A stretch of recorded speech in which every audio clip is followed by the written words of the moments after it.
been 2 centuries of non-stop conquering war, and the pace kind of slows down. Where like everyone, I think even Jagatai like says in his own book, he says, I think everyone knows now that the pace of conquest is slowing down. It's kind of the last remnants. Yeah, he gets a bit like, oh, what am I going to do? Oh, there's nothing else to do. Oh. But funny enough, trouble does find its way to the Imperium, and only a few short years after the ascension of War Master Horus, there's been a growing tension within the Imperium, and that's the question around the use of psychic abilities, which is using the powers of the warp. And this all comes to a head in the Council of Nicaea, which actually happens on the world of Nicaea, funny enough.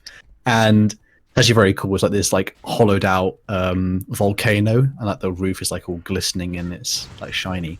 And the Council of Nicaea is the Emperor actually comes back from Terra. Funny, he goes, I'm off the Terra, boys, and then he comes immediately back like a few short years later. He's like, all right, let's do this council. And like they're all squabbling. He's like, I leave for 10 minutes. You can't be friends. Come on. Can't even behave.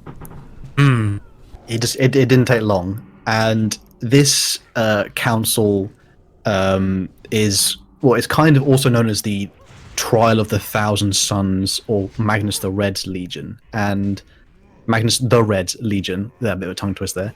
And this was a massive like conclave where like most of the Primarchs and many of the legions, kind of like on Ullanor, their representatives come to discuss the use of psychic abilities continuing within the Librarius, which are the legions themselves, like the Space Marines who are psychically gifted. And this was essentially a versus of two sides. So this was a gathering of what was Magnus, Jagatai Khan, and Sanguinius, who previously like they had figured this was coming, and so they penned something called like the Librarius Code, which was like a doctrine of kind of a more measured use of psychic abilities within the legions, because they knew like the unrestricted use of it now was not going to last. I mean, there were already people like Rogel Dawn who weren't like savagely against it, but they were like, I don't trust it. And Jagatai, his legion was very conservative with their use of the warp. A Thousand Suns were egregious to a lot of extents from the perspective of other legions of how much they used it, and the Blood Angels were kind of in the middle. So they said, right, we'll draft this out